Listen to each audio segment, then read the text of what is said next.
Friends, welcome back to our YouTube channel GK with me. तो आज के इस वीडियो में हम पढ़ना स्टार्ट करेंगे टीचिंग एप्टीट्यूड की हमारी नेक्स्ट क्लास। इस क्लास में मैं आपको कराने वाली हूँ टीचिंग का प्रोसेस क्या रहता है, उसकी विशेषताएं क्या हैं और टीचिंग मेथड्स क्या हैं। ठीक है, तो आप इस क्लास में लास्ट तक बने रहेंगे तो ये क्लास आपके लिए बहुत यूजफुल भी रहने वाली है। ये चाहे आप कोई भी टीचिंग एग्जाम दे रहे हो, चाहे Chandigarh PRT, TGT, PGT, DSSB का एग्जाम देंगे, सभी में इक्वल इंपॉर्टेंस रखती है और सभी में इसमें से क्वेश्चंस भी आते हैं। ठीक है, तो आप इसको बहुत अच्छे से करिएगा और लास्ट तक ये क्लास देखिएगा। तो अब ज्यादा टाइम नहीं लेंगे आपका और क्लास को हम स्टार्ट कर देते हैं। जैसा कि आप देख रहे हैं यहाँ पर लिखा है मैंने शिक्षण की प्रक्रिया। सबसे पहले तो आपको पता होना चाहिए कि जो टीचिंग है वो कैसा प्रोसेस होता है।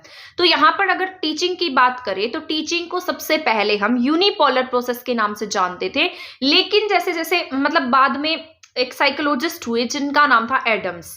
इन्होंने ना एक बुक लिखी, उस बुक में इन्होंने टीचिंग को क्या कहा कि टीचिंग जो है वो मतलब यूनिपोलर प्रोसेस ना होकर आपका बाइपोलर प्रोसेस है। ठीक है, तो हम टीचिंग को क्या कहने लगे, टीचिंग क्या है, बाइपोलर प्रोसेस है। पहले क्या कहा जाता था, टीचिंग कैसा प्रोसेस है, यूनिपोलर प्रोसेस है।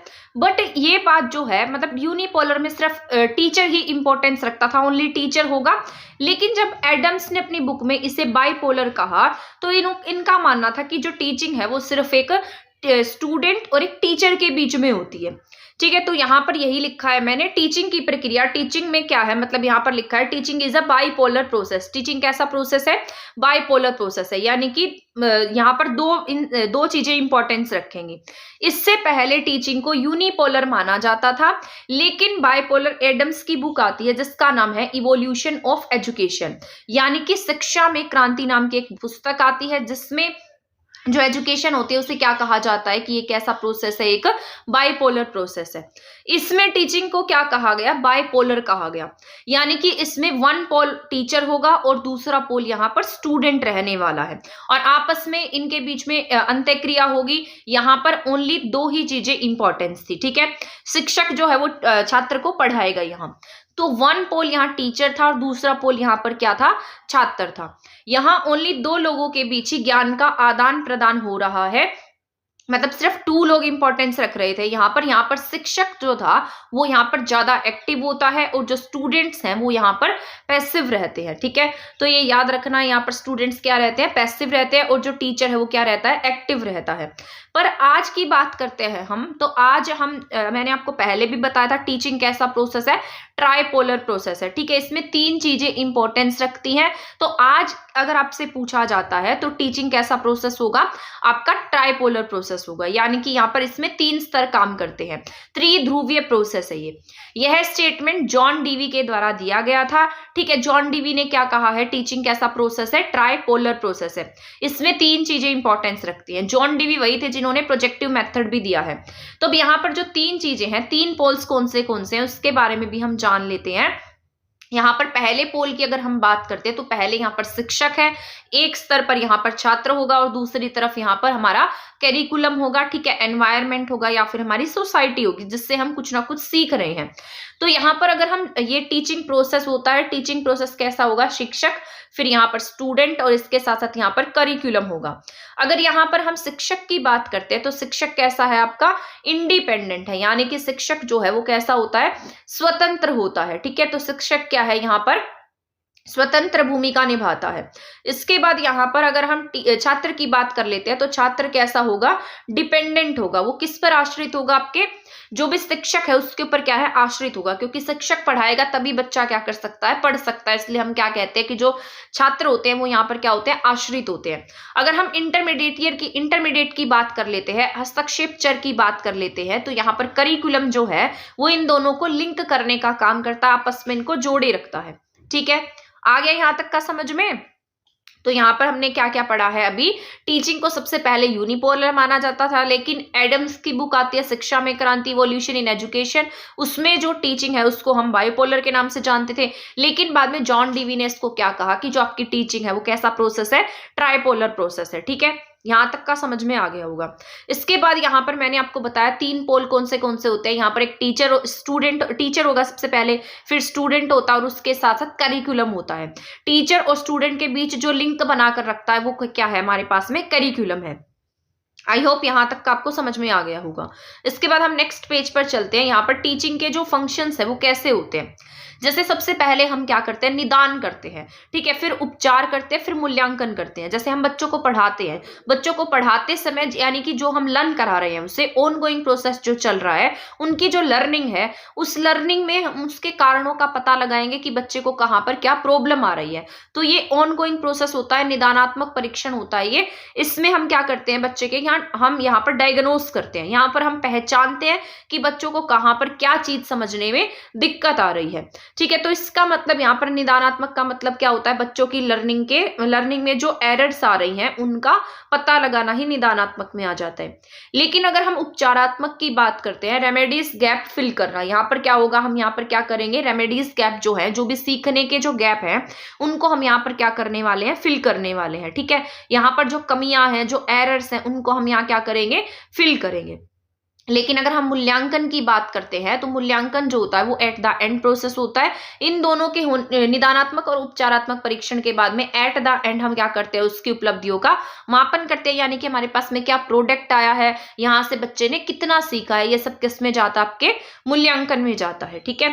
यहां तक का समझ में आ गया। इसके बाद आपके स्टार्ट हो जाते हैं टीचिंग मेथड्स, जो कि आपके मोस्ट इंपॉर्टेंट रहने वाले हैं।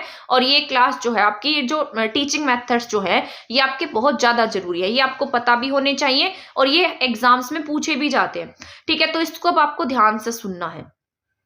तो अगर हम यहाँ पर टीचिंग मेथड्स की बात कर लेते हैं, टीचिंग मेथड्स का मतलब होता है कि ऐसा तरीका जिससे आप बच्चों को आसानी से समझा सके, आपने कौन सी विधि प्रयोग की जिससे आपकी टीचिंग लर्निंग प्रोसेस जो है वो बच्चों को आसानी से समझ में आ गई, बच्चों को उसको समझने में कोई प्रॉब्लम नहीं हुई, ठीक है ना, उससे उनका जो समझ है वो विकसित हो गई। तो वो क्या होते हैं, टीचिंग मेथड्स होते हैं। अब मान लो आपके पास दो टाइप के टीचर है, ठीक है। एक टीचर है जो आपको बहुत अच्छे से समझा देता है आप और बहुत हैप्पी रहता है, ठीक है। और एक टीचर है जो ऐसा सड़ा हुआ सा मुंह बना कर आता है और मतलब वो एक तरीके से बस ये सोचता है कि क्लास बस खत्म हो जाए, कैसे ना कैसे करके मेरी फॉर्मेलिटीज खत्म हो जाए। तो यहाँ पर जो टीचर है ना, अब यहाँ पर इसके जो मेथड्स हैं वो अच्छे नहीं है, मतलब इंटरेस्टिंग तरीके से आपको नहीं पढ़ाता है, तो आपको उससे पढ़ने में मजा भी नहीं आएगा। आप कैसा टीचर चाहेंगे, इसके जैसा टीचर चाहेंगे, और क्योंकि इसके टीचिंग मेथड्स बहुत अच्छे हैं, आपको इसकी क्लास देखते समझ में आ जाता है, ठीक है। तो यहाँ पर दो टीचर्स हैं जो अपने टीचिंग मेथड से बच्चों को पढ़ाते हैं, लेकिन उनके मेथड्स अलग अलग हैं। लेकिन हम जो टीचर हैप्पी रहता है, अच्छे से समझाता है, उसकी हमें समझ में आ जाती है। तो यहाँ पर टीचिंग मेथड जो होते हैं वो एक इंपॉर्टेंट रोल प्ले करते हैं, ठीक है। तो टीचिंग मेथड्स यहाँ पर बच्चों को सिखाने में भी बहुत ज्यादा इंपॉर्टेंस प्ले करते हैं, तो यहां से आपको ये भी याद रखना है। इसके बाद यहाँ पर टीचिंग्स जो होती हैं वो अलग अलग टाइप्स की होती है, जैसे माइक्रो टीचिंग्स क्या है, मैक्रो टीचिंग्स क्या है, तो यहाँ पर अलग अलग हमारे पास में मेथड्स होते हैं। तो सबसे पहले मैं आपको बताने वाली हूं माइक्रो टीचिंग के बारे में, जिसको हम जानते हैं सूक्ष्म शिक्षण के नाम से, ठीक है। तो यहाँ पर हम क्या करते हैं, जैसे सूक्ष्म आ गया, माइक्रो आ गया, माइक्रो का मतलब किससे होगा, स्मॉल से रिलेटेड होगा माइक्रो। तो यहाँ पर अगर स्मॉल से रिलेटेड है तो हम यहाँ पर बच्चों के छोटे छोटे ग्रुप्स बना देते हैं और उन स्मॉल ग्रुप्स में हम क्या करते हैं, बच्चों को पढ़ाते हैं। वही किस में आता है, आपके माइक्रो टीचिंग में आता है, यानी कि छोटे समूह में आता है। तो माइक्रो टीचिंग्स क्या होती हैं, जब हम स्मॉल ग्रुप में बच्चों को पढ़ाते हैं, वही क्या है हमारे पास में माइक्रो टीचिंग होता है, ठीक है। तो ये आपको याद रखना है, जब हम स्मॉल ग्रुप में बच्चों को पढ़ा रहे हैं हमारे पास वो क्या होती है, माइक्रो टीचिंग्स होती हैं। यहाँ पर साइकिल होता है माइक्रो टीचिंग का, अकॉर्डिंग टू एनसीईआरटी यहाँ पर साइकिल है। माइक्रो टीचिंग्स के कुछ यहाँ पर मतलब एक तरीके से प्रोसेस होते हैं, कुछ स्टेप्स होते हैं, तो ये कौन से हैं और ये एनसीईआरटी ने दिए थे, तो इसे हम जानते हैं साइकिल ऑफ माइक्रो टीचिंग, यानी कि सूक्ष्म शिक्षण का चक्र क्या है अकॉर्डिंग टू एनसीईआरटी। यहाँ पर सबसे पहले बात करेंगे टीचिंग सेशन की। तो अगर माइक्रो है तो इसमें जो टाइम पीरियड है वो भी थोड़ा ही होगा। तो यहाँ पर अगर टीचिंग सेशन की बात करते हैं, जो शिक्षण का स्तर होता है, टीचिंग सेशन लेगी टीचर, वो कितने मिनट का होगा आपके पास में, 6 मिनट का होने वाला है। इनके टाइम आपको याद रखने हैं। सबसे पहला पॉइंट क्या है, टीचिंग सेशन जो है वो कितना होगा आपके यहाँ पर 6 मिनट का होने वाला है, ठीक है। इसके बाद यहाँ पर क्या होगा, जैसे टीचिंग सेशन हो गया, टीचिंग सेशन के बाद में टीचर क्या लेगी, फीडबैक लेगी। तो इसके बाद सेकंड स्टेप जो होता है वो किसका होगा आपके पास में, फीडबैक सेशन का होगा, प्रतिपुष्टि स्तर का होगा कि यहाँ पर उसे क्या फीडबैक मिली है। तो ये भी कितने मिनट का होता है आपके 6 मिनट का होता है, ठीक है। तो फीडबैक सेशन कितने मिनट का है, 6 मिनट का है। इसके साथ साथ टीचिंग सेशन कितने मिनट का था आपका, ये भी आपका 6 मिनट का था। इसके बाद अगर हम आगे की बात करते हैं तो यहाँ पर मान लो फीडबैक मिल गया, फीडबैक मिलने के बाद टीचर ने ये जाना कि यहाँ पर क्या क्या कमियां हैं, तो कमियों को जानने के बाद टीचर क्या करती है, दोबारा से रीप्लान करेगी, दोबारा से पुनर्योजना बनाएगी। तो रीप्लान जो होता है, दोबारा से सब कुछ प्लान किया गया तो दोबारा से कुछ भी काम हम करेंगे, रीप्लान करेंगे, उसमें हमें डबल टाइम लगेगा। तो यहाँ पर जब टीचर ने रीप्लान किया अपने काम को तो उससे यहाँ पर डबल टाइम लगा, यानी कि अब उसका जो मिनट है वो कितना हो गया, 12 मिनट हो गया। तो आपसे ये पूछा जा सकता है कि माइक्रो टीचिंग में जो रीप्लान होता है वो कितने मिनट का होता है, तो आपको इसमें क्या टिक करना होगा, वो आपके 12 मिनट्स का होगा। ये फीडबैक के तुरंत बाद आता है, जिसे हम रीप्लान यानी कि पुनर्योजना के नाम से जानते हैं। वापस से देखेंगे कि कहां पर क्या कमी रही है, तो रीप्लान किया तो टोटल कितने मिनट्स का है, ये आपके 12 मिनट्स का है, ठीक है। तो यहाँ पर टोटल कितने मिनट्स का है, ये 12 मिनट्स का है, ठीक है। तो ये रीप्लान कितने मिनट का होगा, आपके पास में रीप्लान होगा 12 मिनट्स का। इसके बाद अगर हम आगे बात करते हैं रीटीचिंग प्लान की, रीटीचिंग में क्या होता है, अब यहाँ वापस से शिक्षण अनिवार्य होगा। जैसे मान लो रीप्लान कर लिया टीचर ने, तो अब टीचर क्लास में जाएगी, दोबारा से क्या करेगी, रीटीचिंग करेगी, दोबारा से पढ़ाएगी, देखा उसने कहाँ पर प्रॉब्लम थी एंड देन उस टॉपिक को दोबारा से एक्सप्लेन कर दिया, रीटीचिंग कर दी। तो अब यहाँ पर रीटीचिंग जो है वो कितने मिनट्स की होगी, 6 मिनट की होगी। अब फिर से वो क्या लेगी, बच्चों का फीडबैक लेने वाली है, तो इसे हम किसके नाम से जानते हैं, री फीडबैक के नाम से जानते हैं। तो आपकी री फीडबैक भी कितने मिनट का होता है, 6 मिनट का होता है। तो जब हम इन टोटल सभी को काउंट करते हैं तो ये टोटल आपका 36 मिनट का आ जाता है, जिसमें से सबसे ज्यादा टाइम किसमें लगा, टीचर को रीप्लान करने में लगा है। तो आपसे ये पूछा जा सकता है कि बताइए आपका जो ये प्रोसेस होता है, यानी कि जो टीचिंग का प्रोसेस है, माइक्रो टीचिंग का प्रोसेस है, इसमें सबसे ज्यादा टाइम किसमें लगता है, तो सबसे ज्यादा समय जो है इसमें लगेगा रीप्लान करने में। किसी भी टॉपिक को रीप्लान करने में टीचर को सबसे ज्यादा समय लगता है, ठीक है। यहां तक आ गया समझ में। इसके बाद ये टोटल मिनट्स की बात करेंगे हम, तो टोटल मिनट्स इसमें 36 मिनट होते हैं। तो ये सारा याद रख लेना है, ठीक है। मैं ऐसी उम्मीद कर रही हूँ आपको माइक्रो टीचिंग जो है वो समझ में आ गया होगा। सबसे पहले टीचिंग सेशन होता है 6 मिनट का, उसके बाद टीचर फीडबैक लेती है, अगर वो भी 6 मिनट की होती है। अब फीडबैक में उसे कोई प्रॉब्लम आती है तो दोबारा से रीप्लान करती है, वो सबसे ज्यादा टाइम का 12 मिनट का होता है। इसके बाद फिर से क्या करेगी टीचर, रीटीच करेगी, वो 6 मिनट का होगा, री फीडबैक लेगी, वो भी 6 मिनट का होगा। Total cycle of micro teaching पूछेगा तो आपके पास में 36 मिनट का आएगा, ठीक है। यहां तक जो पॉइंट मैंने आपको बताए हैं ये सारे ही आपके इंपॉर्टेंट है और आपको सारे के सारे अच्छे से याद रखने हैं। सबसे ज्यादा समय आपको किस में लगा है, रीप्लान में लगा है, 12 मिनट का समय लगा है, ठीक है। आगे आप समझ। इसके बाद टाइप ऑफ टीचिंग की बात कर लेते हैं, तो आपके पास 4 प्रकार के शिक्षण होते हैं। जैसे माइक्रो तो मैं आपको पढ़ा चुकी हूँ। इसके बाद जैसे मैक्रो टीचिंग हो गया, ठीक है, ग्रुप टीचिंग है, री टीचिंग है, रेमेडियल टीचिंग है। तो ये फर्स्ट वाला हमने अलग से पढ़ लिया है। तो यहाँ 4 टाइप्स हो रह गई हैं। इसमें मैक्रो टीचिंग है, ग्रुप टीचिंग है, री टीचिंग है और रेमेडियल टीचिंग है। मैक्रो टीचिंग वो होता है जो बड़े स्तर पर होता है, जो विस्तृत शिक्षण होता है।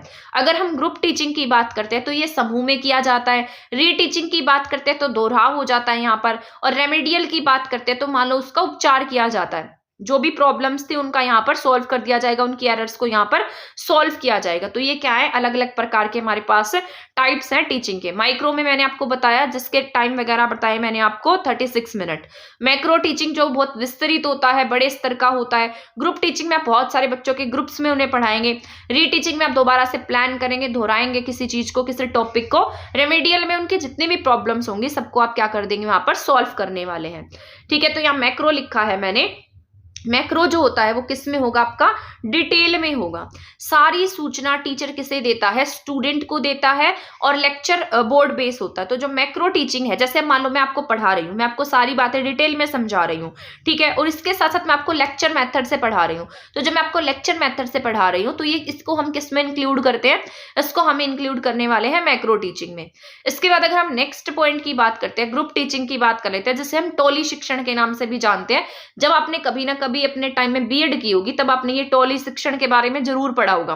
अब टोली शिक्षण की बात करते हैं, आप जब स्कूल में रहे होंगे, आपके टीचर ने आपको किसी ग्रुप में शामिल किया होगा, या आपको प्रोजेक्ट बनवाए होंगे, आपसे मॉडल बनवाए होंगे, देन आप किस में काम किया होगा, आपने कहीं ना कहीं ग्रुप्स में काम किया होगा। तो इसे हम किसके नाम से जानते हैं, ग्रुप टीचिंग के नाम से जानते हैं, यानी कि टोली शिक्षण के नाम से जानते हैं। इसमें जो चीजें हैं वो कैसी होती है, इंस्ट्रक्शन बेस होती हैं। यहाँ पर सभी बच्चे जो है वो कैसे सीखते हैं, ग्रुप्स बनाकर सीखते हैं। अलग अलग टाइप्स के बच्चों को इसमें इंक्लूड किया जाता है। ऐसा जरूरी नहीं होगा कि सारे ही इसमें इंटेलिजेंट बच्चे आए, सारे इसमें मतलब लो बच्चे आए। इसमें सभी मिक्सअप टाइप के बच्चे होते हैं और ये इंस्ट्रक्शन पर बेस होती है। टीचर इन्हें इंस्ट्रक्शन देता है और बच्चे आपस में ग्रुप्स बनाकर इसमें क्या करते हैं, काम करते हैं। बच्चों को यहाँ पर पढ़ाया जाता है। तो इससे हम किसका नाम दे देते हैं, ग्रुप टीचिंग का नाम दे देते हैं। ठीक है, तो सेकंड वाला आ गया समझ में। इसके बाद अगर हम थर्ड पॉइंट की बात करते हैं, रीटीचिंग की, तो यही मैंने आपको ऊपर बताया था, रीटीचिंग। और इसके बाद रेमेडियल टीचिंग पढ़ेंगे। रीटीचिंग होता है जैसे मान लो टीचर पढ़ा रही है, पढ़ाते समय उससे बच्चों में कुछ प्रॉब्लम आई या कुछ एरर आया या कुछ एक तरीके से इंप्रूव करना है, सुधार करना है, तो टीचर क्या करेगी, अपनी जो भी मेथड्स है उसमें सुधार करेगी। सुधार करने के बाद फिर से रीटीच करेगी। तो पढ़ाने के दौरान जिस प्रकार का कोई भी प्रॉब्लम पाई जाती है तो टीचर क्या करता है, अपने मेथड्स में कुछ सुधार करता है, इंप्रूवमेंट करता है, तो उसे हम रीटीचिंग कहते हैं। इसके बाद अगर हम रेमेडियल टीचिंग की बात करते हैं तो रेमेडियल टीचिंग क्या होता है, उपचारात्मक शिक्षण होता है। जब हम बच्चे में लर्निंग गैप का क्या कर लेते हैं, पता कर लेते हैं और उसे इंप्रूव कर लेते हैं। ठीक है, तो ये क्या आएगा, रेमेडियल टीचिंग का क्या होगा हमारे पास में, यहाँ पर बच्चे की लर्निंग गैप्स को फाइंड आउट किया जाएगा, फिर उसको इंप्रूव किया जाएगा। अब यहाँ पर आप पूछेंगे रीटीचिंग में और रेमेडियल टीचिंग में क्या डिफरेंस है, ये तो दोनों बिल्कुल सेम टू सेम लग रहे हैं, लेकिन यहाँ पर आपको डिफरेंस देखने को मिलेगा। रेमेडियल टीचिंग हमेशा इंडिविजुअल रूप से होगी, यानी कि जैसे आप ये लगाकर चले, जैसे आपने किसी को लेसन पढ़ाया, लेसन पढ़ाने के बाद ये लगाकर चले 95% बच्चों को वहां पर समझ आ गया, लेकिन 5% बच्चे ऐसे थे जिन्हें समझ में नहीं आया, तो टीचर उन 5% बच्चों को ही समझाएगी। इसका मतलब ये नहीं है कि टीचर पूरी क्लास को पढ़ाने वाली है। ठीक है, तो रेमेडियल का मतलब ये होता है कि अगर मान लो टीचिंग में किसी तरीके की कोई प्रॉब्लम आ रही है तो 95% क्लास जो है वो उसके टॉपिक को समझ गई है, लेकिन 5% बच्चे अभी भी ऐसे हैं जिनको भी समझ में नहीं आया है, तो टीचर उन 5% बच्चों को समझाने वाली है। ठीक है, लेकिन अगर हम रीप्लान की बात करते हैं, रीटीचिंग की बात करते हैं, तो रीटीचिंग में आपको ऐसा देखने को मिलेगा कि जैसे पूरी क्लास है, पूरी क्लास को कुछ कोई टॉपिक ऐसा रहा जो समझ में नहीं आया, तो टीचर उसको दोबारा से एक्सप्लेन करेगी, दोबारा से समझाने की कोशिश करेगी, अलग अलग एग्जाम्पल से समझाएगी, तो उसे हम क्या कह देते हैं, वो क्या है, रीटीचिंग है। ठीक है, आई होप यहाँ पे आपके डाउट्स जो हैं वो दूर हो गए होंगे।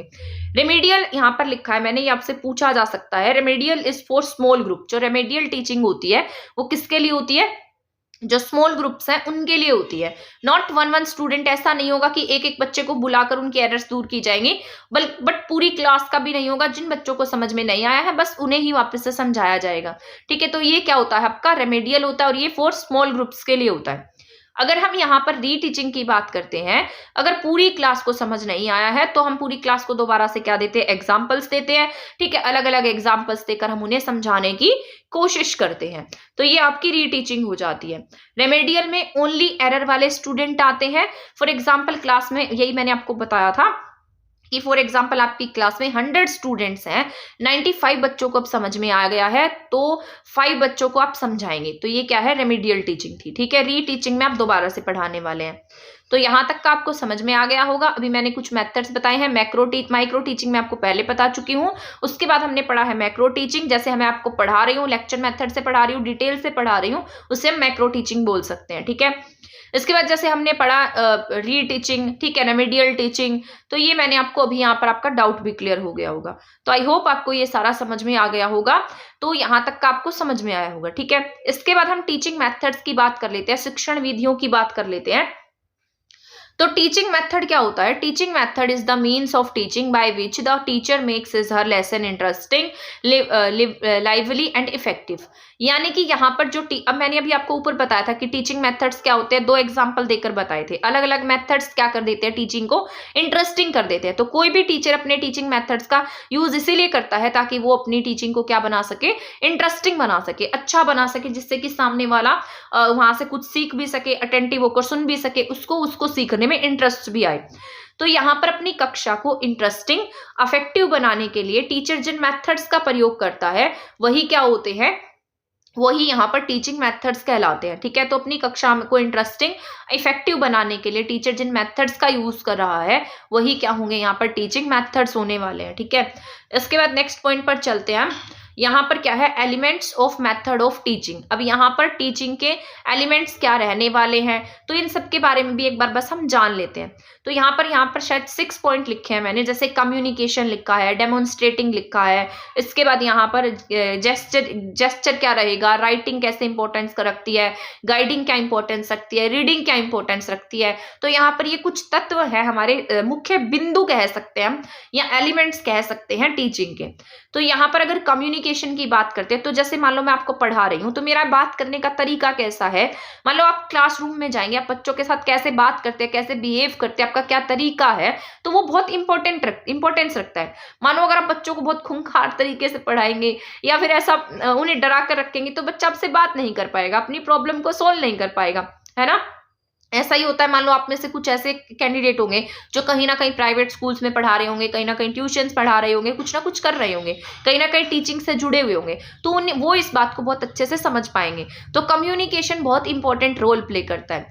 इसके बाद डेमोन्स्ट्रेटिंग की बात कर लेते हैं, प्रदर्शन। ठीक है, आप जब पढ़ाते हैं आपने कैसा प्रदर्शन किया, आपका डेमो कैसा था, आप पढ़ाते समय कैसा पढ़ाया आपने, तो ये डेमोन्स्ट्रेटिंग मेथड होता है, प्रदर्शन मेथड होता है। ठीक है, तो यहाँ पर ये डेमो टाइप का होगा। जैसे मान लो कभी अभी मैं आपको बता रही थी elements of method of teaching के बारे में मैं आपको बता रही थी। ठीक है, तो अगर डेमोन्स्ट्रेशन की बात करें, डेमोन्स्ट्रेशन होता है जैसे मान लो आप कहीं स्कूल में भी लगने जाएंगे, तो सबसे पहले आपसे क्या मांगा जाता है कि आप यहाँ पर क्लास को पढ़ाकर एक डेमो दीजिए।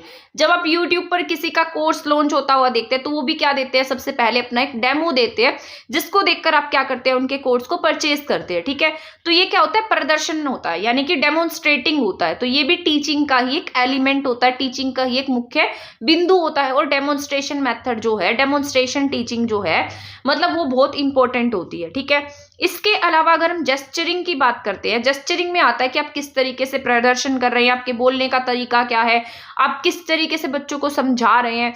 मतलब आपने देखा होगा कि आपको बहुत सभ्य टीचर जो है वही पसंद आते होंगे, या फिर आपको ऐसे थोड़े से इस टाइप के लोग तो पसंद नहीं आएंगे ना, जो जिनके पढ़ाने का स्टाइल थोड़ा हाँ भाई हाँ गाइस इस तरीके से पढ़ाते हो, उस तरीके के जेस्चर्स आपको पसंद नहीं आते, क्योंकि वहां पर एक जो टीचिंग जो होती है उसको रिप्रेजेंट करने का जो तरीका होता है वो हम ऐसा मानते हैं कि बहुत सभ्य होना चाहिए। तो जेस्चरिंग कैसी होती है, बहुत ज्यादा सभ्य होती है। ठीक है, इसके बाद अगर हम राइटिंग की बात करते हैं, तो राइटिंग भी बहुत अच्छी होनी चाहिए। अब मेरी राइटिंग तो आप देख सकते कैसी है। तो यहाँ पर अगर राइटिंग की बात करते हैं, तो लेखनी भी मोस्ट इंपॉर्टेंट पॉइंट यहाँ पर है। इसके बाद गाइडिंग की, सलाहकार कैसे हैं आप, ठीक है, तो ये भी आपका मोस्ट इंपॉर्टेंट पॉइंट बन जाता है। इसके बाद चीजों को पढ़कर बताना, आप किस तरीके से बच्चों को चीजों को पढ़ाकर बता रहे हैं, कैसे गाइड कर रहे हैं, कैसे कम्युनिकेट कर रहे हैं, डेमोन्स्ट्रेशन क्या है, जेस्चरिंग क्या है, तो ये एलिमेंट्स हैं कुछ टीचिंग के, तो ये आपके बहुत ज्यादा इंपॉर्टेंट है। ठीक है, तो इसको आप ऐसे भी याद रख सकते हैं, जैसे मैंने ये लिखा है CWDGGR, या फिर आप इसको ऐसे याद रखें, GR से घर, से यहाँ से CW से काम, DG से ड्राइंग, घर पर काम है ड्राइंग का। ठीक है, तो ऐसे याद रख लेना, घर पर काम है ड्राइंग का। G जेस्चरिंग, R रीडिंग, D से आपका यहाँ पर डेमोन्स्ट्रेटिंग, G से जेस्चरिंग, C से आपका मैंने बताया था आपको, C से हमने पढ़ा है कम्युनिकेशन, W से पढ़ा है राइटिंग। तो ये मेन पॉइंट्स हैं किसके, टीचिंग के। तो यहां तक के समझ में आ गए होंगे आपको, ये 6 पॉइंट्स थे, CWDGGR ऐसे याद रख लेना। कैसे भी किसी भी तरीके से आपको याद होता हो तो इन 6 के 6 पॉइंट्स को आपको याद रखना है, क्योंकि ये आपके इंपॉर्टेंट है। इसके बाद अगर हम नेक्स्ट पॉइंट की बात करते हैं, तो यहाँ पर आ जाता है आपके लेक्चर्स, मेथड्स आ जाते हैं। तो मेथड्स आपके बहुत ज्यादा इंपॉर्टेंट होते हैं, इन्हीं के थ्रू हम यहाँ पर आपसे क्वेश्चंस भी पूछे जाते हैं कि ये मेथड किसने दिया था, कौन से मेथड में हम किसका प्रयोग करते हैं, तो ये आपका बहुत जरूरी होता है। तो सबसे पहले अगर हम बात करते हैं तो लेक्चर मेथड की बात कर लेते हैं। लेक्चर मेथड जो होता है वो कैसा होता है, आपका एक्सप्रेशन बेस्ड होता है। इसमें क्या होते हैं, ये एक्सप्रेशन पर आधारित होता है। तो लेक्चर मेथड को हम व्याख्यान विधि के नाम से भी जानते हैं। ये मेथड होगा टीचर सेंटर मेथड होता है। तो लेक्चर मेथड कैसा होगा आपका, टीचर सेंटर मेथड होगा। ठीक है ना, तो एक्सप्रेशन बेस होगा और कैसा होगा, टीचर सेंटर होगा। मोस्ट कॉमनली यूज मेथड होता है, सबसे ज्यादा यूज किया जाने वाला ये मेथड है। ठीक है, ये फॉर एग्जांपल जैसे मैं पढ़ा रही हूँ, तो मैं कौन से तरीके से पढ़ा रही हूँ, आपको लेक्चर मेथड के तरीके से पढ़ा रही हूँ। और ये तरीका जो है वो बहुत पुराना तरीका है, इसीलिए लेक्चर मेथड को हम ट्रेडिशनल मेथड के नाम से भी जानते आए हैं। तो सबसे पहले तो लेक्चर मेथड मोस्ट इंपॉर्टेंट है आपका, क्योंकि मोस्ट ऑफ क्लासेस जो है वो वो आपको लेक्चर मेथड के थ्रू ही देखने को मिलती हैं। और लेक्चर मेथड का जो यूज है वो सबसे ज्यादा हाई क्लासेस में यूज किया जाता है। जैसे बहुत ज्यादा हाई क्लासेस है, अपर क्लासेस है, जैसे अब आपकी आप भी हाई क्लासेस ही मान सकते हैं क्योंकि आप कॉम्पिटिटिव एग्जाम्स की तैयारी कर रहे हैं, तो आपको लेक्चर मेथड से पढ़ाना बहुत ज्यादा ईजी होता है, ठीक है, और आपको समझ भी उसी तरीके से आता है। और ये एक्सप्रेशन बेस्ड होता है, आप अपने एक्सप्रेशन के थ्रू क्या करते हैं, सामने किसी को अपने टॉपिक्स जो है वो एक्सप्लेन करते हैं। तो ये मेथड हमेशा कैसा रहेगा, और टीचर सेंटर रहता है, क्योंकि टीचर इसमें बोलता है और स्टूडेंट जो है वो उसमें पैसिव रहकर टीचर की बात को सुनते हैं। बट मोस्ट कॉमनली इसी को हम यूज करते हैं। जैसे फॉर एग्जाम्पल, जैसे मैं पढ़ा रही हूँ, ये क्या है आपका ट्रेडिशनल मेथड है, और इसी में क्या होता है, one way method of teaching होता है। इसमें ओनली टीचर ही इंक्लूड होता है। और कहाँ पर यूज किया जाता है, ये हायर क्लास में यूज किया जाता है, ठीक है, आ गया समझ में यहाँ तक का। इसके बाद है व्हेन इट इज यूज, ये कब यूज किया जाएगा। तो सबसे पहले तो हमें अगर मान लो बच्चों को मोटिवेट करना है, मोटिवेट करने में हम लेक्चर मेथड का यूज कर सकते हैं, या फिर हमारे पास कोई ऐसा कंटेंट है जिसको हमें संक्षेप में बता देना। जैसे मान लो मेरे पास एक कंटेंट था, मैंने उसे क्या किया, आपको सिर्फ जैसे एग्जाम के पॉइंट ऑफ व्यू से जो इंपॉर्टेंट था, जो मैं संक्षेप में बता सकती थी, ठीक है, वो मैंने आपको समराइज करके बता दिया, ठीक है, तो इसका ये भी यूज हो सकता है। इसके बाद क्लैरिफाई करने के लिए, जैसे मुझे इस टॉपिक को आपको क्लियर करना था, तो मैंने यहाँ पर क्लैरिफाई करने के लिए इसका यूज कर रही हूँ। इससे क्या होगा, आपका टाइम भी सेव होगा, ज्यादा आपका टाइम इसमें लगेगा नहीं, तो इसमें आपका टाइम सेव हो जाएगा, समय बचाता है ये मेथड, बहुत इंपॉर्टेंट है। साथ साथ इसमें चाइल्ड जो है वो पैसिव रहता है, और इसमें हम छोटी क्लासेस पर इसको यूज नहीं कर सकते, ओनली हायर क्लासेस के लिए यूज होगा। जैसे छोटे बच्चे हैं, उनको बस मैं ऐसे ही पढ़ाती जाऊं, उन्हें कुछ समझ नहीं आएगा, उनको पढ़ाने के लिए मुझे बहुत से एग्जाम्पल देने पड़ेंगे, कुछ एक्टिविटी से पढ़ाना पड़ेगा, उनको पढ़ाने का मेरा तरीका क्या होगा, अलग होगा। तो यहाँ पर ये मेथड जो है ओनली हायर क्लासेस में ही यूज होता है, छोटी क्लासेस में यूज नहीं होगा।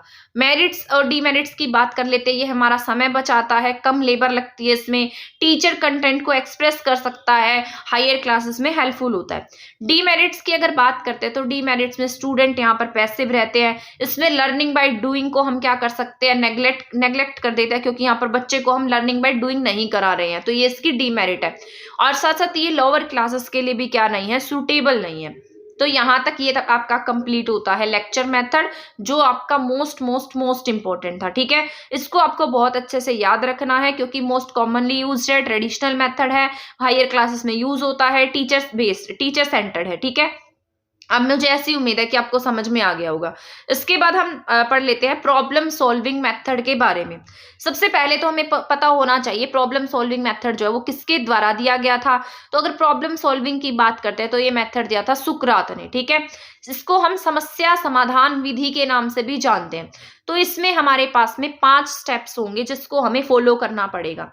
सबसे पहले तो हमारे पास में क्या होगी, प्रॉब्लम होती है। जैसे हमारे पास कोई भी समस्या होती है, ठीक है, तो उस समस्या ये समस्या कब आती है, जब हम पढ़ रहे हैं और पढ़ते हुए हमें पढ़ाई में क्या हो रही है, कोई ना कोई रुकावट आ रही है, तो हम क्या करेंगे, उस प्रॉब्लम में हमारे पास में कोई ना कोई समस्या है। इसके बाद हम क्या करते हैं, आइडेंटिफाई प्लान, फिर हम क्या करते हैं, प्लान करते हैं किसी प्रॉब्लम को सॉल्व करने के लिए। अब हम सोचते हैं कि हमारा प्लान क्या हो सकता है, ठीक है, तो ये प्रॉब्लम सॉल्विंग के कुछ स्टेप्स हैं। जैसे फिर हम क्या करेंगे, अब हमने सोच लिया कि वो प्लान क्या हो सकता है, उसके फिर हम स्ट्रेटेजी बनाएंगे, वर्क करेंगे, फिर हम मेजर करेंगे और सॉल्यूशन निकालेंगे उसका कि हमारा लास्ट में क्या सॉल्यूशन रहा, हमने क्या मेजर किया। तो ये क्या है, प्रॉब्लम सॉल्विंग मेथड है। इसके 5 स्टेप्स थे। ये किसने दिया है, सुकरात ने दिया है, ठीक है। यहाँ तक का समझ में आ रहा होगा आपको। सबसे पहले क्या पढ़ा मैंने, आपको क्या बताया, सबसे पहले हमारे पास में प्रॉब्लम होती है, प्रॉब्लम के बाद हम एक प्लान को आइडेंटिफाई करते हैं, फिर हम देखते हैं कि व्हाट माइट हैपन, यहाँ पर क्या हो सकता है। इसके बाद फिर हम देखते हैं वर्क, हम स्ट्रेटेजी पर क्या काम कर सकते हैं, मेजर क्या कर सकते हैं, हमारी सॉल्यूशन क्या हो सकते हैं। पीएसएम 5 पार्ट्स में डिवाइड है, गिवन बाय सुकरात के द्वारा दिया गया है, ठीक है। तो ये यहाँ पर मैंने इसको एक्सप्लेन भी कर दिया। सबसे पहले हम प्रॉब्लम को रीड करेंगे कि हमारे पास क्या प्रॉब्लम है, फिर उसको हम थिंक करेंगे, सोचेंगे, फिर हम उसे सॉल्व करेंगे। उसके बाद हम क्या कर देते हैं, उसे स्टूडेंट्स के सामने एक्सप्लेन कर देते हैं। तो यही क्या है, आपका प्रॉब्लम सॉल्विंग मेथड है। इसी के नाम में ही इसका मतलब छुपा हुआ है और बहुत ईजी सा है, ठीक है। इसके बाद अगर हम इसकी मेरिट्स की बात करते हैं तो मेरिट्स में यहाँ पर क्या आता है, यहाँ स्टूडेंट्स लर्न करेंगे how to solve the problem, कि हम यहाँ पर प्रॉब्लम को कैसे सॉल्व कर सकते हैं। ठीक है, तो यहाँ पर क्या आएगा, यहाँ स्टूडेंट्स लर्न करते हैं how to solve the problem को हम कैसे सॉल्व कर सकते हैं। Children are always active in this method, इस मेथड में जो चिल्ड्रंस होते हैं वो हमेशा क्या रहते हैं, एक्टिव रहते हैं। ठीक है, तो प्रॉब्लम सॉल्विंग में बच्चे क्या रहेंगे, एक्टिव रहेंगे। अगर हम इसकी डीमेरिट्स की बात करते हैं, कमियों की बात करते हैं, तो यहाँ पर ज्यादा टाइम कंज्यूम होता है, इससे क्या हो सकता है, आपका सिलेबस जो है वो पूरा नहीं होगा।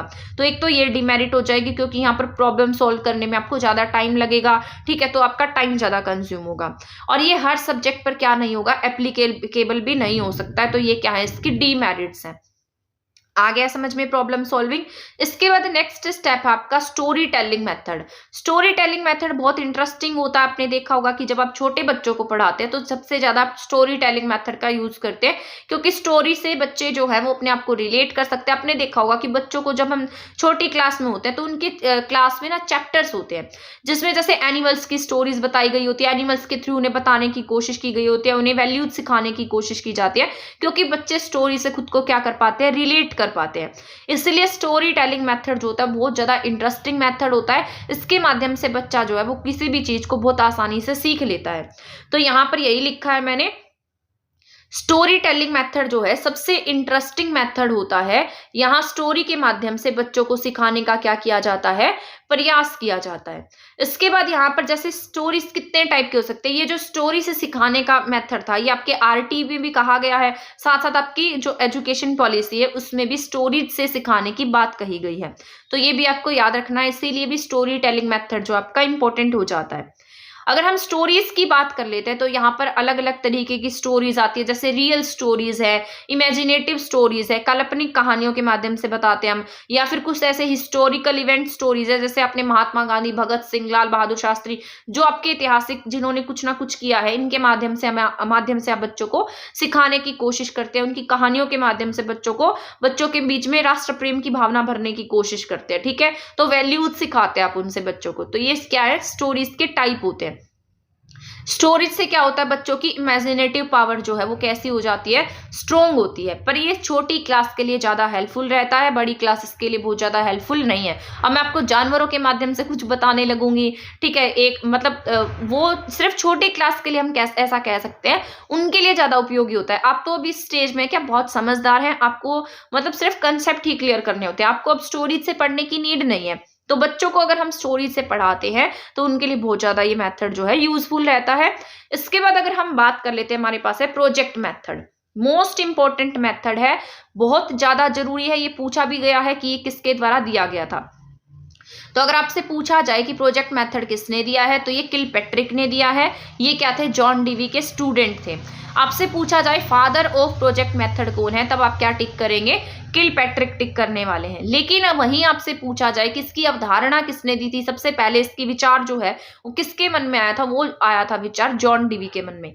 लेकिन इस पर काम किया और ये प्रोजेक्ट मेथड किसने दिया, किलपैट्रिक ने दिया है। ठीक है, प्रोजेक्ट जो होता है बच्चों को मिलता है तो बच्चे क्या हो जाते हैं, किल हो जाते हैं, मरने को हो जाते हैं। तो प्रोजेक्ट मेथड किसने दिया है, किलपैट्रिक ने दिया है, ऐसे याद रख लेना। ठीक है, लेकिन अगर फादर ऑफ प्रोजेक्ट की बात की जाए तो किलपैट्रिक थे, विचारधारा की अगर हम बात करेंगे तो वो जॉन डीवी थे। इसके बाद मैंने लिखा है principle of project method. Project method के क्या क्या प्रिंसिपल हो सकते हैं। सबसे पहले तो ये आपका कैसा होना चाहिए, पर्पसफुल होना चाहिए, इसका कोई ना कोई उद्देश्य होना चाहिए, एक्शन होना चाहिए, करके सीखने वाला होना चाहिए, उपयोगी होना चाहिए और एक्सपीरियंस पर बेस होना चाहिए। ठीक है, तो ये क्या आपका प्रोजेक्ट मेथड है। प्रोजेक्ट हमेशा स्टूडेंट के लेवल के आधार पर होगा, बाद में उसको इवेलुएट किया जाएगा। ये नहीं है कि 4th क्लास के बच्चे को आप 10th क्लास का काम दे रहे हैं, तो ऐसा नहीं होना चाहिए। प्रोजेक्ट हमेशा कैसा होगा, लेवल के आधार का होगा और बाद में उसे इवेलुएट किया जा सकता है। अगर हम इसकी मेरिट्स की बात करते हैं तो बच्चे क्या करते हैं, मिलजुल कर काम करते हैं, उसे एग्जीक्यूट करते हैं। तो ये क्या है, यहाँ पर मेरिट्स होती हैं। तो यहाँ पर क्या करेंगे, बच्चे मिलजुल कर काम करेंगे, उसे एग्जीक्यूट करने का काम करते हैं। इसके बाद अगर हम नेक्स्ट पॉइंट की बात करते हैं डिस्कशन मेथड की, तो डिस्कशन मेथड जो है वो कैसा होता है, पॉजिटिव मेथड के रूप में काम करता है। सबसे इंपॉर्टेंट है ये आपका, तो इसको आपको डबल स्टार भी लगा लेना है। ठीक है, तो अगर हम डिस्कशन मेथड की बात करते हैं तो इसको हम पॉजिटिव मेथड के नाम से भी जानते हैं। इसमें क्या होता है, बच्चों के ग्रुप्स बनाए जाते हैं, ये 2 वे कम्युनिकेशन होता है, यहाँ पर बच्चे आपस में डिस्कस करके सीख सकते हैं। यहाँ पर न्यू आइडियाज होते हैं, कॉन्फिडेंस प्रोवाइड होता है यहाँ बच्चों में, आपस में सीखेंगे, आपस में एक दूसरे की प्रॉब्लम सॉल्व करेंगे, आपस में डिस्कस करेंगे, न्यू प्लान बनाएंगे। तो ये क्या है आपका डिस्कशन मेथड है, ठीक है। इसके बाद है यहाँ पर डिसीजन कंसर्न होता है ये। अब यहाँ डिस्कशन मेथड किसके लिए होगा, ये आपके हायर क्लासेस के लिए होगा। इसके बाद हम बात कर लेते हैं डेमोन्स्ट्रेशन मेथड की। मोस्ट इंपॉर्टेंट है ये, मैंने आपको पहले भी बताया था, ठीक है, तो अब भी बता रही हूँ। Demonstration type of demo teaching होती है, जैसे पढ़ाने से पहले जो आप एक क्लास का डेमो दे देते हैं कि हम इस तरीके से पढ़ाते हैं, हमारा टीचिंग मेथड ये है, तो ये क्या होगा आपका डेमो होता है कि आपको समझ में आया है नहीं आया है, ठीक है। तो ये क्या होता है, ओनली 1 या 2 वीडियोस का डेमो होता है। जैसे आप किसी को पढ़ाने जाते हैं स्कूल में भी, तो भी आपसे 1 या 2 वीडियोस में एक डेमो लिया जाता है। तो यही यूट्यूब का एग्जाम्पल भी मैंने आपको पहले दिया था। जैसे किसी का कोर्स लॉन्च हो रहा है तो पहले क्या दिखाया जाता है आपको, डेमो दिखाया जाता है कि हमारा ये डेमो है। तो ये क्या आपका डेमोन्स्ट्रेशन मेथड होता है, पढ़ाने से पहले एक छोटा सा डेमो दिया जाएगा। सबसे ज्यादा टीचिंग एड्स जो है वो किस में यूज किए जाते हैं, डेमोन्स्ट्रेशन मेथड्स में यूज किए जाते हैं। ये आपको याद रखना है, इंपॉर्टेंट क्वेश्चन है, आपसे पूछा जा सकता है कि सबसे ज्यादा जो डेमो है, सबसे ज्यादा जो टीचिंग एड्स है वो किस में यूज किए जाएंगे। ये मैं आपको पहले भी बता चुकी हूँ, टीचिंग एड्स वाला टॉपिक मैं आपको पूरा पढ़ा चुकी हूँ। अगर मान लो आपने नहीं देखी है क्लास टीचिंग एड्स वाली, तो देख लेना, आपके लिए यूजफुल रहने वाली है। प्लेलिस्ट बनी हुई है टीचिंग एप्टीट्यूड के नाम से, तो आप उसको चेक कर सकते हैं। टीचिंग मेथड्स में क्या यूज करते हैं, चाइल्ड सेंटर्ड होता है, ठीक है, चाइल्ड सेंटर्ड होता है। और टीचिंग का सबसे बेस्ट मेथड भी यही कहा जाता है। बच्चा, इसमें क्या कहा जाता है कि बच्चा इसमें क्या है, भगवान है, ठीक है, बच्चा ही सब कुछ है इसमें। तो ये कौन सा मेथड आपका डेमोन्स्ट्रेटिव मेथड है, ठीक है ना। तो डेमो टाइप में टीचिंग होती है, चाइल्ड सेंटर रहता है, बच्चे को ध्यान में रखकर हम इसको पढ़ाते हैं। टीचिंग का बेस्ट मेथड होता है, टीचिंग एड सबसे ज्यादा इसी में यूज होते हैं। इसके बाद ह्यूरिस्टिक मेथड की बात कर लेते हैं। तो सबसे पहले आपसे पूछा जा सकता है ह्यूरिस्टिक मेथड किसने दिया था, तो आर्मस्ट्रॉन्ग ने क्या दिया है, ह्यूरिस्टिक मेथड दिया है। ह्यूरिस्टिक एक तरीके से खोज परख विधि होती है। यहाँ पर बच्चा लर्निंग बाय डूइंग से सीखता है, कुछ करके सीखता है, डिस्कवरी से सीखता है। इसमें प्रॉब्लम सॉल्वर कौन होता है, खुद ही बच्चा होता है। टीचर बस इसमें बच्चे का क्या दे रहा होता है, साथ दे रहा होता है। जैसे आप खोजबीन कराने जाते हैं बच्चों को, ठीक है, तो खोजबीन कराने जाएंगे तो वहां पर क्या होगा, टाइप ऑफ बच्चे अपने आप काम करेंगे, ठीक है, टीचर सिर्फ उनका साथ देता है। तो यहाँ पर भी यही बात है। इसके बाद डाल्टन मेथड की बात कर लेते हैं। तो यहाँ भी क्या होता है, लर्निंग जो होती है वो सेल्फ डूइंग से सीखता है, बच्चा खुद से करके सीखता है। ये हेलन पारखंड ने 1920 में ये मेथड दिया था, जिसका नाम है डाल्टन मेथड, ठीक है। तो यहाँ पर हो जाती है आपकी क्लास खत्म। तो मैंने अभी आपको कुछ मेथड्स बताए, कुछ तरीके बताए, प्रोसेस बताया टीचिंग का कैसा प्रोसेस होता है। तो मैं ऐसी उम्मीद कर रही हूँ आपको ये क्लास समझ में आई होगी। जैसे हमने लेक्चर मेथड पढ़ा, ह्यूरिस्टिक मेथड पढ़ा, डेमोन्स्ट्रेटिव मेथड पढ़ा, डिस्कशन मेथड पढ़ा, प्रॉब्लम सॉल्विंग पढ़ा, प्रोजेक्टिव मेथड पढ़ा, ठीक है। तो ये सारे मेथड्स जो हैं इनमें से क्वेश्चंस आते हैं, आपसे ऑप्शंस दे दिए जाएंगे आपको इस तरीके से, मतलब आपको एक स्टेटमेंट बनाकर दी जाएगी और साथ में आपसे ऑप्शन दिए जाएंगे 3-4, फिर आपसे उसका आंसर पूछा जाएगा। अगर मान लो आपने उसको अच्छे से नहीं पढ़ा है, अच्छे से नहीं समझा है, तो आप उसको कैसे टिक कर पाएंगे।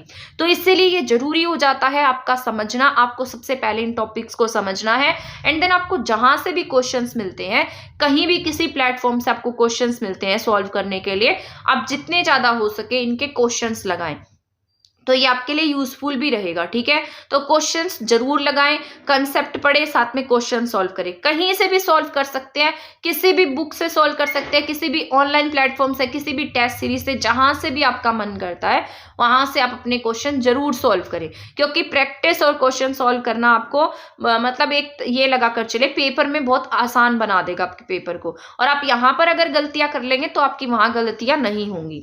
तो ये थी आपकी आज की क्लास, जो हो जाती है खत्म। तो मैं ऐसी उम्मीद कर रही हूँ आपको ये पूरी क्लास जो है वो समझ में आ गई होगी। अगर आपको क्लास समझ में आई है तो क्लास को शेयर कर देना, ठीक है। क्लास को शेयर करने के साथ साथ वीडियो को मतलब हमारे चैनल को अगर सब्सक्राइब नहीं किया तो आप इसे सब्सक्राइब भी कर दीजिएगा। और तो हम मिलेंगे नेक्स्ट क्लास में हमारे नेक्स्ट टॉपिक्स के साथ। तब तक चैनल के साथ बने रहिएगा, आगे भी आपको इसी तरीके का बहुत सारा कंटेंट देखने को हमारे चैनल पर मिलने वाला है। तब तक के लिए थैंक यू, धन्यवाद।